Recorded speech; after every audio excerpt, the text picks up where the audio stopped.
well, here we go again. Welcome back, everyone, to Leading Through Unprecedented Times, episode 6. And I'm excited today. Today, I get to bring a friend of mine, an incredible superintendent from New York.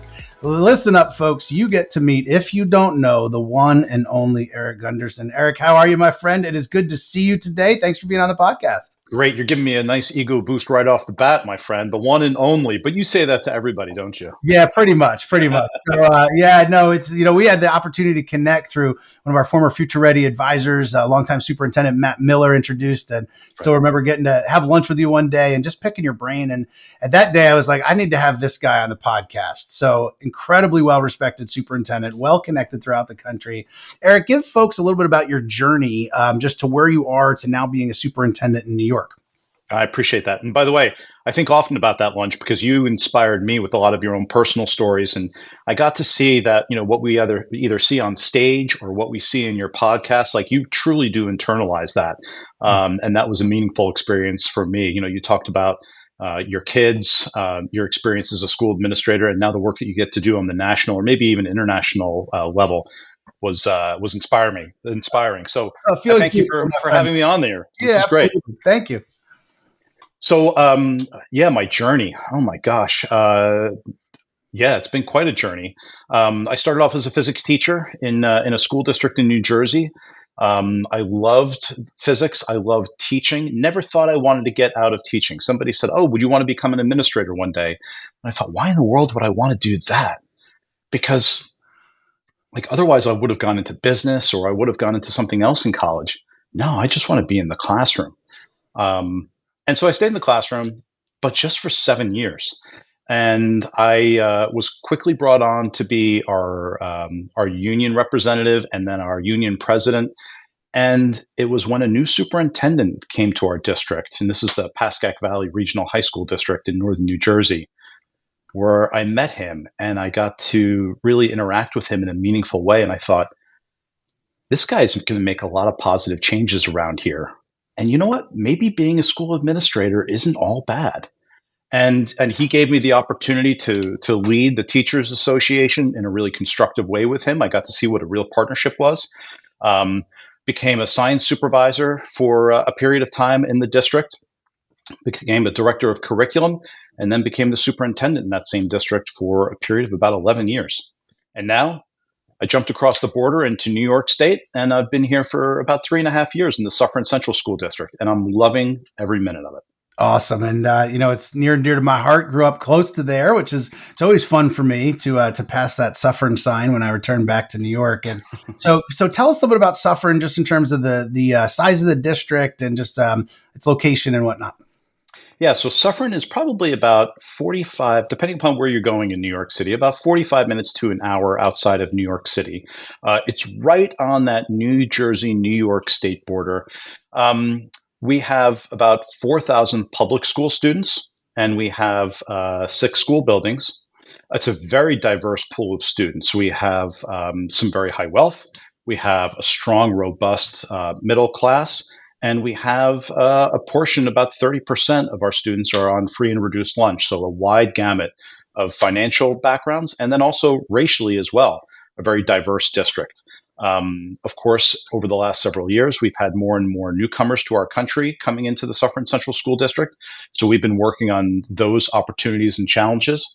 And then the really unique thing that makes Suffern really an interesting case study, if you will, is the fact that we have a growing population of folks moving into our district that are ultra-Orthodox or Hasidic Jewish folks.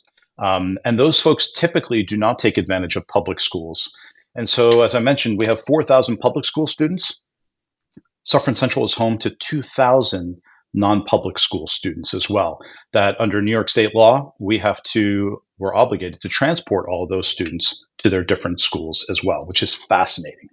Yeah, for sure. And I'd love to dive further into maybe some of those challenges that presents, right? And certainly community. And thanks for giving the testament to that. One of the things in thinking about, and we've talked about often as a superintendent, pre-COVID, the average superintendent was there for about 3.5 years.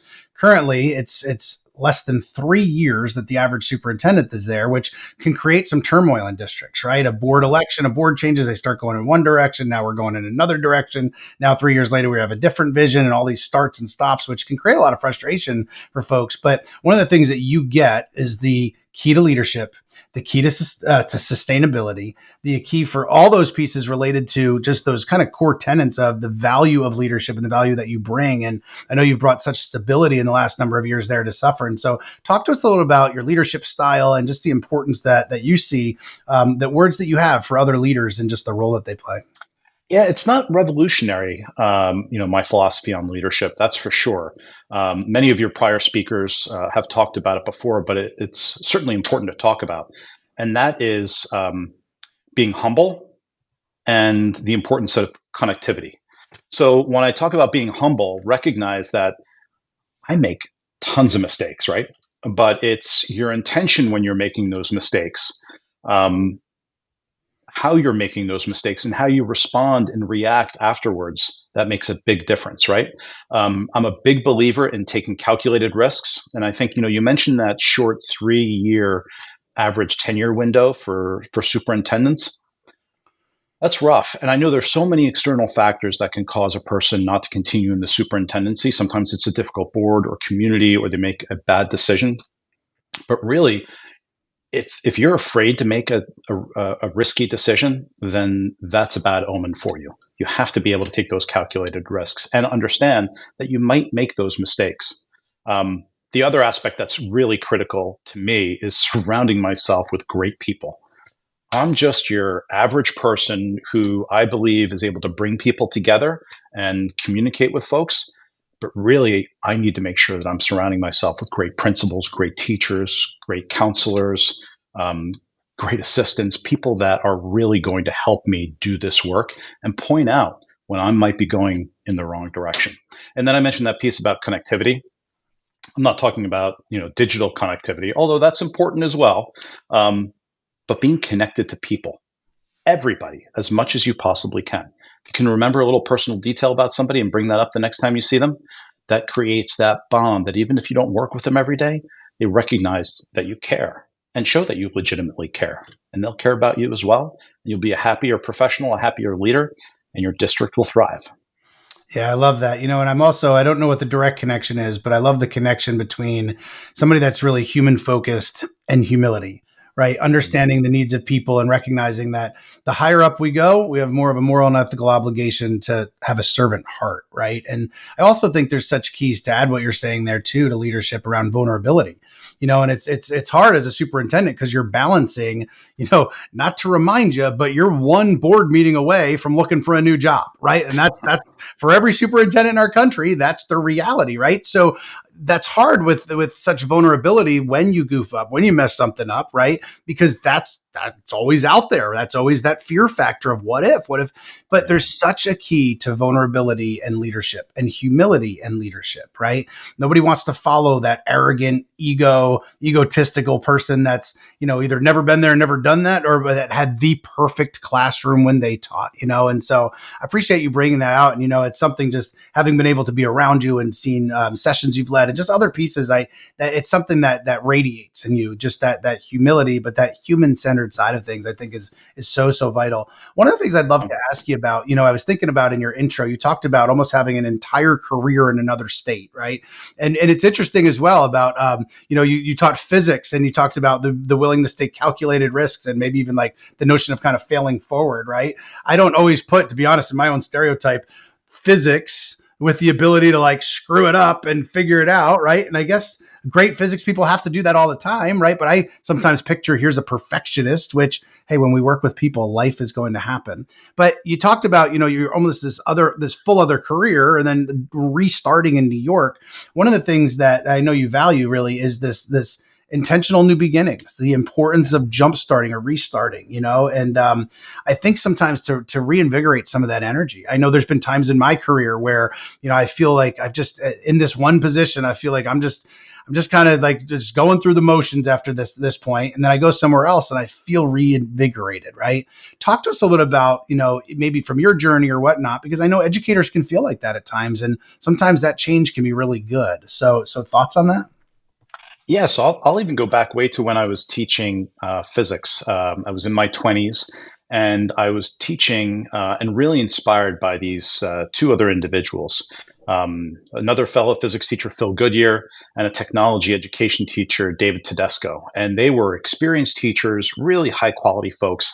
And we had that superintendent that I referenced before that said, "Hey, I heard this great thing that a school district in Pennsylvania is doing, merging physics and technology education together. I want you guys to go out there and check it out and see if it's something that we should explore." Sure enough, we went out there, we were inspired, we were blown away. And here's this young newbie being tapped by the superintendent and being joined by two veteran, highly revered teachers.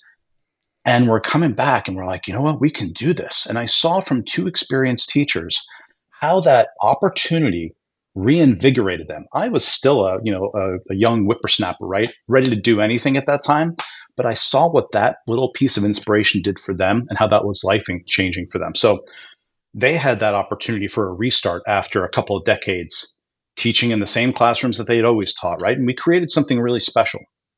And then I look from my own personal experience, about 25, 27 years into my career. I had been about 11 years as a superintendent at the Pascack Valley Regional High School District. It was a great place, but it was a regional high school district. It was a middle to upper middle class community, heavily white. Almost all students were going to college. And I thought, you know what? I could keep doing this. Like, this was a great place to be.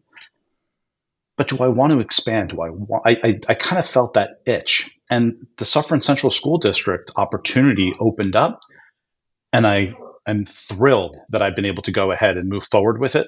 It's a district that is diverse. It's a K-12 district that was different from my experience, so I was a little bit nervous coming in here too. I didn't know all that much about elementary schools. And my first time stepping into a kindergarten classroom was life changing. But it gave me this additional hope and excitement that was really very much needed for my career. And I think that has helped me be more successful in this new role as well. Yeah, I think the importance of fresh starts there. And you actually just reminded me, and I smiled when you mentioned the kindergarten piece. I'm thinking back to, I've worked at all three levels, and I'm thinking back at times working at the high school level, like you had said that you were at, and some teachers pushing back. Well, our kids will never be able to work in all these different groups and do all this stuff. And I had been at the elementary level where I'm thinking, let's go visit some 5 and 6 year olds, because I'm telling you, they're going to be able to do this, right? And but also, if you're having a bad day as an administrator, kindergarten is probably the best place on the planet to be, right? I told my kindergarten teacher, listen, this isn't going to be about you, but if I'm having a bad day as your principal, I'm going to come in and just be hanging out with some of these kids, because that would bring you back to why we do what we do, right? Love, Yeah, love that's true. Although my sister is a kindergarten teacher in a different district, and I told her the day after I went into this kindergarten classroom, right, just a couple days onto the job in Suffern, I'm like, oh my gosh, it was amazing. Some kid thought I was the president. Somebody else gave me a hug on my leg. I'm like, I felt like $1,000,000. I didn't want to leave, and so she went ahead and said, "Eric, that's great." And it's fantastic that the superintendent goes into the kindergarten classroom. But just know that whenever the superintendent walks into a kindergarten classroom, they leave a trail of destruction behind them when they leave, because the superintendent is just as worked up as the kids. I'll never forget it. I still go into the kindergarten classrooms, but I'm conscious of what that does, right? right? Because every superintendent will say, go into a kindergarten classroom. You're going to get all Right. that positivity. Yeah, I'm thinking. I don't know how anybody can be a kindergarten teacher. It is coming from a person who taught physics in high school. It's incredible. I have so Not much as respect for opposite those as it folks. gets. Yeah, I remember a time and I was elementary, but I was upper elementary. I taught fourth grade, and I'm thinking about a time as a principal that the kindergarten teacher had to run to an appointment and said, "Do you mind covering the class?" And yeah, no problem, I got this. And end of the day, and I think I went through all the lesson plans in, like, I don't know, 4 minutes, and I was like, "Well, here we go." Took them outside, and I was exhausted. Right by the she comes back the next day, and I was like, "You were never allowed to leave again," because that was the hardest hour of work I think I've ever done. I think there's a special place in heaven for kindergarten teachers. And you know what? That's a really good point, right? So I think it's important, and I've done this. Yep. I convey to folks, kindergarten teachers especially, I could never do this job. Yeah. Like, don't ask me. I may be the superintendent, but some people sometimes forget that the superintendent doesn't know all that much. and they're not able to do all that many things, right?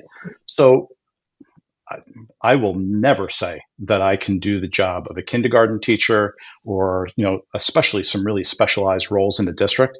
That is tough work, and Yeah, that's why we hire people that are experts in those areas. absolutely. Superintendent is not an Yeah. expert in anything. Yeah, no, and as we're both reminiscing there, it also just brings us back to making sure that we stay in touch with how hard folks are working every day, right? It's easy for Yeah. leaders to be behind their desk and they're doing their things. And yes, they have different stressors, but to remember just the sheer talent those folks have, but how challenging it really is, and how exhausting it is there as well. One of the things, mentioning challenges, you started talking about some earlier in the intro.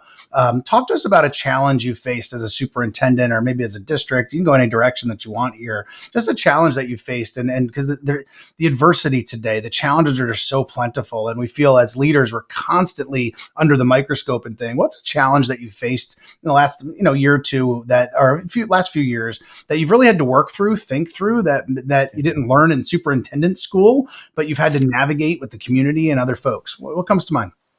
Yeah, there's so much that you learn just from the experience of being a school leader, or a superintendent. And I remember, going through the interviewing process to come to Suffern Central, really started to learn a lot about the district and was very much intrigued. Um, but it's not until you get into the role where you start to talk to people and connect that you realize how complex some of the challenges can be. So, what I always try to think of when there's a challenge coming is to make sure that you, as much as possible, take something that folks perceive to be a challenge in a negative way and see how you can make something positive out of it. And so I'll use the example that we've had here in Suffern Central, where, because of the influx of non-public families coming into the community, right, 2,000 students that don't utilize the public schools for mostly religious purposes, um, and therefore, over time, the population of public school students has gone down. Um, it's a problem that I believe, folks in the district previously, they kicked the can down the road, right? So 5 elementary schools were getting smaller and smaller and smaller. And at what point do you need to do something about that? Incredible inefficiencies, different ways of instructing, and different programs that were in the buildings depending upon the size and their capacity. So what we looked at was a declining enrollment, which is a problem. How do we make something better out of it? And we knew that we had to look at going from 5 elementary schools to 4. But we decided to change the narrative. We didn't talk about closing an elementary school. We talked about repurposing it. And sure enough, we were able to go ahead and allow that 5th building to remain as a school for special needs students, for students, right? So the Rockland County, our county that we live in, took that building and is utilizing that. They're our tenant right now, so it's still being utilized for public education. But what we were able to do was take a look at the concept of grade banding, the modified Princeton plan, right? So not, again, something that's revolutionary, but it was revolutionary for the folks that lived in Suffern Central. We had community forum groups. We brought together our staff, our union, we looked at the finances, all the things, and made a really legitimate case for how the educational experiences that students were going to get were going to be significantly better by repurposing an elementary school, shifting students around to a grade banded model, and putting that in place. I give a ton of credit to our teachers union, our administrators, our board members that put faith in our team to make such a big change. And really, again, as I mentioned before, change that narrative from this wasn't a bad thing that we had to decide to do. This was going to make the educational experience better for kids. Yeah, and I think those obstacles at times can really create some opportunities, right? Like the adversity that we face helps us to think differently. And sometimes we can come out with better outcomes, even if we weren't asking for the issues that had arisen. First and foremost, one of the things you had mentioned, opportunities. And one of the opportunities I've really loved watching from coming out of your district is around cybersecurity, and really a pathway for students there. At All for Ed, we do a lot of work at the federal level around pathways, and then through Future Ready Schools, doing more and more And we see as high schools are redesigning and creating opportunities and experiences for kids, pathways are really one focus, whether they're in massive large districts, whether it's CTE that's been around for a long, long time, or, sometimes even at their own high schools. Talk to us about the cybersecurity pathway and what's coming out of that and opportunities for kids. And I'd maybe start with why, like, why was this created, what was done, and what you're seeing come out of it. Yeah, great point. So we'd had a number of discussions at particularly centering on Suffern High School, right, where maybe 15 years ago, the vast majority of students were all focused on 2 and 4 year colleges. Well, population needs and the demographics of our district have evolved over time, and so we have a growing population of students and families that are more interested in what career opportunities their child may have right out of high school as well, right? So we still have a group of students that are really looking for that 4-year experience, 2-year experience, and then others are like, hey, let's get through high school and become employable. So we've been having a lot of conversations on how we could do this. And I go back to that connectivity piece that we mentioned before. The League of Innovative Schools is my favorite network of superintendents who are forward-thinking, are great thought partners, and great ideas evolve from those discussions that we have. And the League of Innovative Schools, along with an organization called Paradigm, had partnered together and had presented an opportunity for, I think it was 10 or 11 different districts to dip their toe in the water on this concept called cybersecurity academies. It's a 3-year program where we allow our students to learn about cybersecurity over 3 years. First 2 years are mostly classroom-based, learning about cybersecurity, really getting their hands dirty. And then the 3rd year is interning at cybersecurity firms, whether it's remotely or directly. But having that need and then having an opportunity from a really robust network of colleagues allowed us to embrace cybersecurity, and our students are thriving. And we're really excited about the work that our students are doing, what our teacher is doing, and we're hoping that we can find additional avenues for a comprehensive high school to set up our kids for whether it's a credential for where they can enter the workforce or continue to go to college. Yeah, I love that. When you look at cybersecurity as an example, it's projected double-digit growth in that field for the next at least decade, right? And that's not anything going away. And none of those kids are showing up each day to those classes saying, "Why are we learning this? Why are we learning this?" Right? Like that direct connection to the purpose, to the why. And let's be real, some of those kids are going to graduate with really incredible opportunities.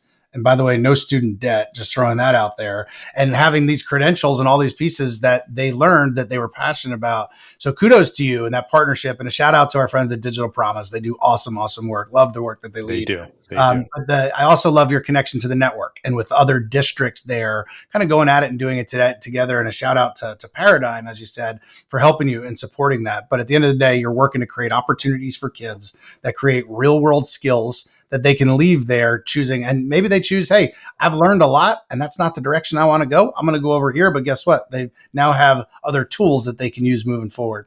Awesome stuff. Erik, I've got one final question for you. The question I've had every episode that I've ended in the last number of years. And I want a piece of advice from you for leaders, something that's on your heart, something that you want to share with leaders with all the adversity, all the transition that we've had in our country in the last number of weeks and months, and just everything happening. What's something on your heart that you want to share with school and district leaders, maybe teachers in classrooms, whoever's listening here, just something on your heart that you're thinking about moving forward, something that they need to hear?